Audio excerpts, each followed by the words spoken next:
दोस्तों, खुद को बदलने का सबसे सरल तरीका है उन जगहों पर चुप रहना जहां शब्दों से ज्यादा मौन की जरूरत होती है।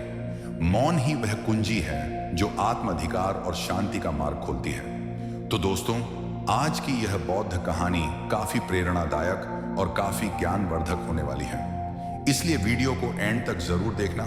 तो चलिए दोस्तों, बिना किसी देरी के वीडियो को शुरू करते हैं। पर वीडियो में आगे बढ़ने से पहले यदि आप भी भगवान गौतम बुद्ध के सच्चे भक्त हैं तो इस वीडियो को लाइक करके कमेंट बॉक्स में नमो बुद्धाय जरूर लिख देना। और दोस्तों, यदि आपने अभी तक हमारे चैनल नरवाल मोटिवेशनल को सब्सक्राइब नहीं किया है तो चैनल को भी सब्सक्राइब कर लेना ताकि आने वाली वीडियो सबसे पहले आपको मिल पाए। तो चलिए आज की प्रेरणादायक बौद्ध कहानी को शुरू करते हैं। बहुत समय पहले की बात है।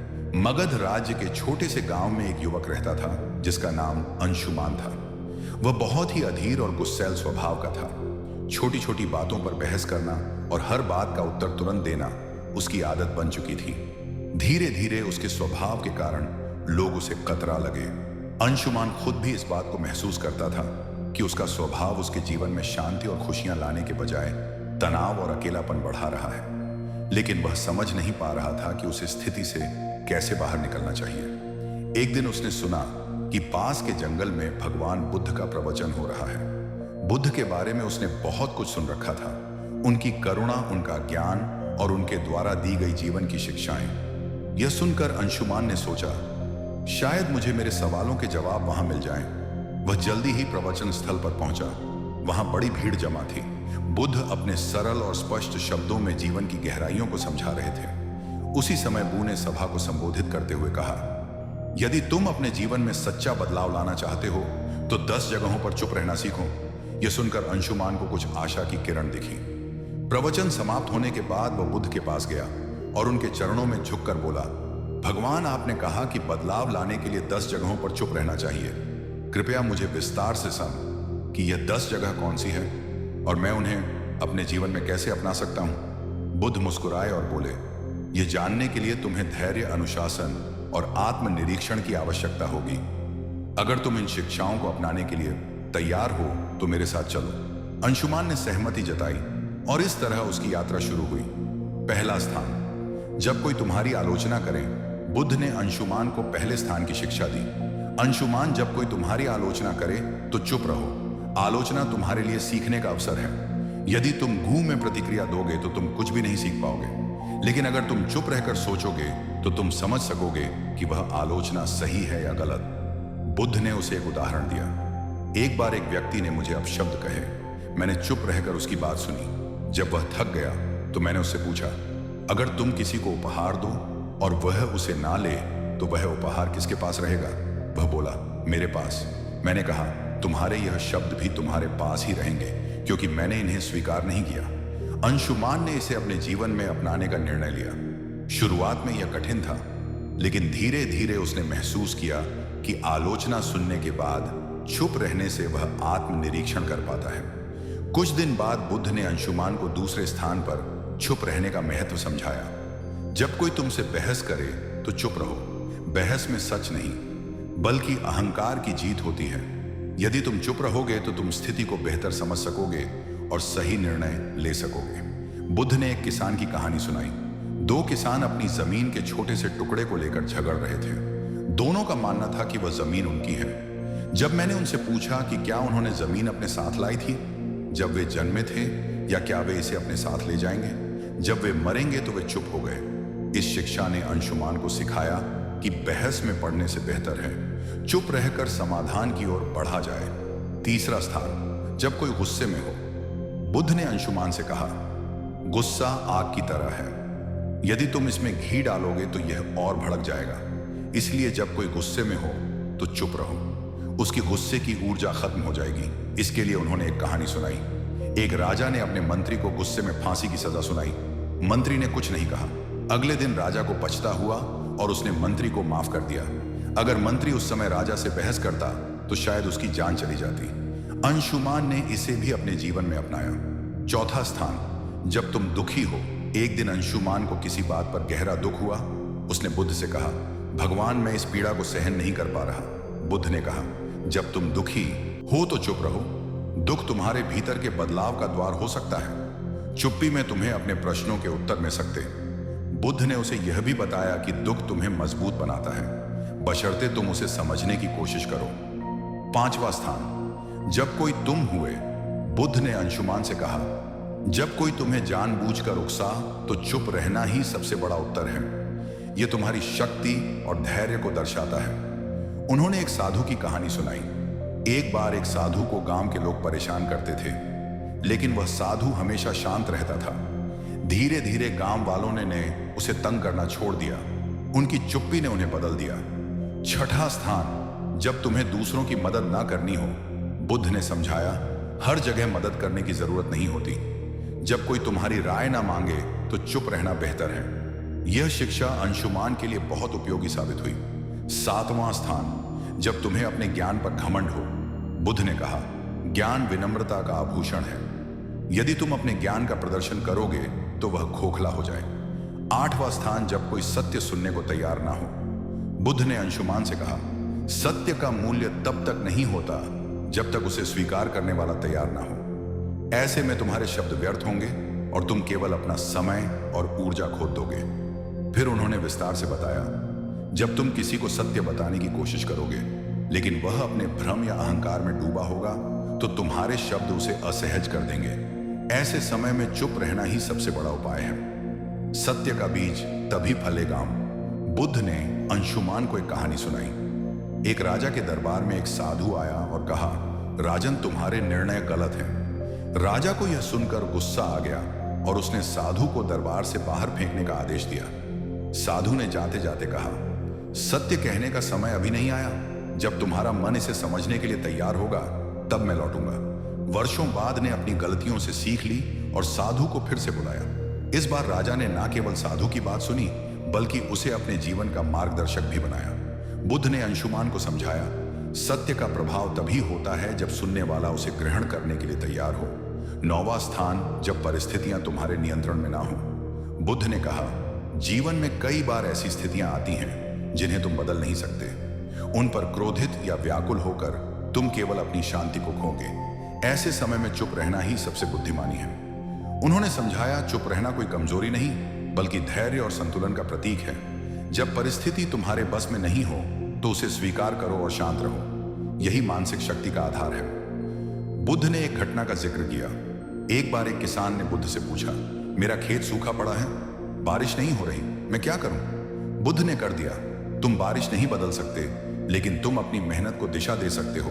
चुप रहो और अपने खेत के लिए वैकल्पिक उपाय खोजो। शांति से सोच और समाधान खुद आ जाएगा। किसान ने यही किया और जल्द ही उसकी समस्या हल हो गई।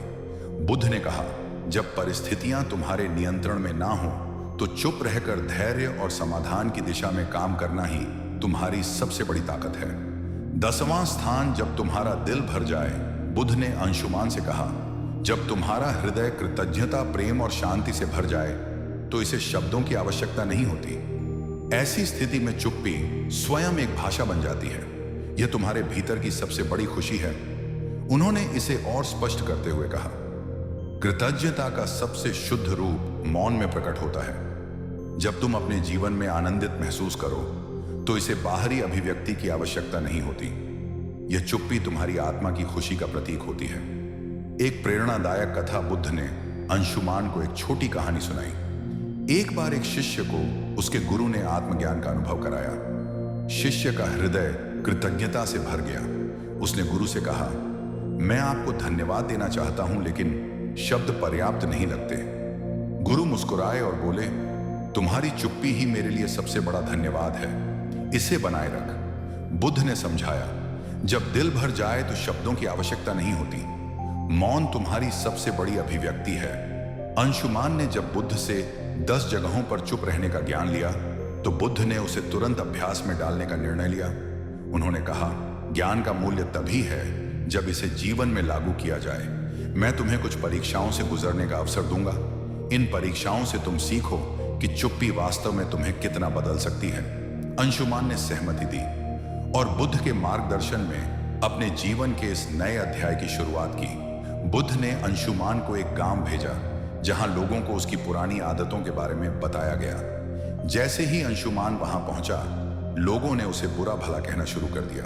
गांव वालों ने कहा, तुम्हारे जैसे लोग कभी नहीं बदल सकते, तुम हमेशा दूसरों को दोष देते हो, तुम यहां क्यों आए हो? अंशुमान का स्वभाव था कि वह तुरंत जवाब दे और खुद को सही साबित करे, लेकिन इस बार उसने बुद्ध का बताया पहला स्थान याद किया। जब कोई तुम्हारी आलोचना करे तो चुप रहो। वह शांत खड़ा रहा। धीरे धीरे गांव वाले थक गए और उसकी चुप्पी देखकर हैरान हो गए। उन्होंने महसूस किया कि वह बदल चुका है। अंशुमान बुद्ध के पास लौटा और कहा, भगवान, चुप रहना कठिन था, लेकिन इससे मुझे एक नई ऊर्जा मिली। बुद्ध मुस्कुराए और बोले, यही पहला कदम है, अब अगली परीक्षा के लिए तैयार हो जाओ। दूसरी परीक्षा। जब कोई बहस करे, बुद्ध ने अंशुमान को एक व्यापारी के पास भेजा जो हमेशा अपने ग्राहकों से बहस करता रहता था। बुद्ध ने कहा, इस व्यापारी से कोई सवाल पूछो और जब वह बहस करे तो चुप रहो। अंशुमान व्यापारी के पास गया और पूछा, आपके सामान की कीमत इतनी अधिक क्यों है? व्यापारी तुरंत गुस्से में आ गया और बहस करने लगा, तुम्हें क्या पता कि मैं कितना मेहनत करता हूं? क्या तुम मेरे काम की कदर नहीं करते? अंशुमान ने बुद्ध के दूसरे स्थान को याद किया। जब कोई बहस करे तो चुप रहो। वह शांत खड़ा रहा। उसकी चुप्पी ने व्यापारी को सोचने पर मजबूर कर दिया। उसने महसूस किया कि बहस का कोई अर्थ नहीं है। तीसरी परीक्षा, गुस्से का सामना करना। अब बुद्ध ने अंशुमान को एक ऐसे व्यक्ति के पास भेजा जो अपने गुस्से के लिए कुख्यात था। अंशुमान को उसके पास जाकर मदद मांगने को कहा। उस व्यक्ति ने गुस्से में कहा, तुम्हें मुझसे मदद चाहिए? तुम्हारी हिम्मत कैसे हुई? अंशुमान ने पहले की तरह जवाब देने की बजाय चुप रहने का निर्णय लिया। धीरे धीरे उस व्यक्ति का गुस्सा शांत हो गया। उसने कहा, तुमने मुझे जवाब क्यों नहीं दिया? क्या तुम डरे हुए हो?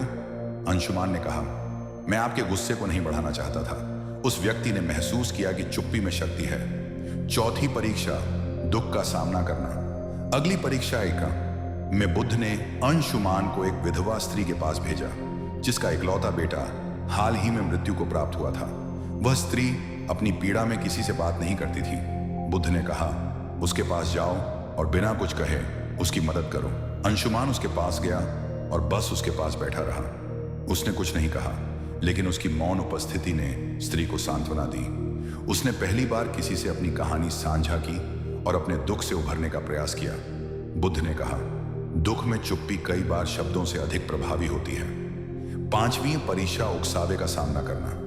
बुद्ध ने अंशुमान को एक ऐसे समूह के पास भेजा जो उसे उकसाने के लिए तैयार था। उन्होंने अंशुमान को अपमानजनक बातें कहीं, लेकिन अंशुमान शांत रहा। उसकी चुप्पी ने उन्हें हार मानने पर मजबूर कर दिया। परीक्षाओं के बीच अंशुमान ने बुद्ध से पूछा, भगवान, चुप रहना कैसे इतना प्रभावी हो सकता है? बुद्ध ने कहा, एक बार एक राजा ने एक साधु से पूछा, जीवन में सबसे बड़ी ताकत क्या है? साधु ने राजा को एक कटोरा पानी और तेल दिया।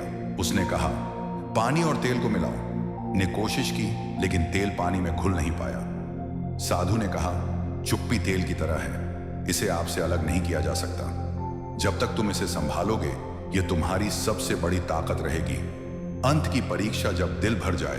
अंत में बुद्ध ने अंशुमान को उसे एक और परीक्षा लेने को कहा। उन्होंने कहा, जब तुम्हारा दिल खुशी और कृतज्ञता से भर जाए, तब चुप्पी को अपनाओ। अंशुमान ने महसूस किया कि जब वह अपनी सभी परीक्षाओं में सफल हुआ तो उसका दिल शांति और आनंद से भर गया। उसने बुद्ध के चरणों में झुककर कहा, भगवान, मैं बदल चुका हूं। अब मैं जानता हूं कि चुप्पी ही सच्चा ज्ञान है। यह कहानी हमें सिखाती है कि चुप रहना केवल बोलने से बचना नहीं है, यह एक आंतरिक शांति और समझ का प्रतीक है। बुद्ध की यह शिक्षा हमें अपने जीवन के हर पहलू में संतुलन और शांति लाने का मार्ग दिखाती है। जब हम बोलने की बजाय सुन और समझना सीखते हैं तो जीवन वास्तव में बदलने लगता है। यह कहानी हमें सिखाती है कि चुप्पी सिर्फ शब्दों का अभाव नहीं, बल्कि आत्मा की भाषा है। चुप रहना सीखो, यही सच्चा बदलाव है।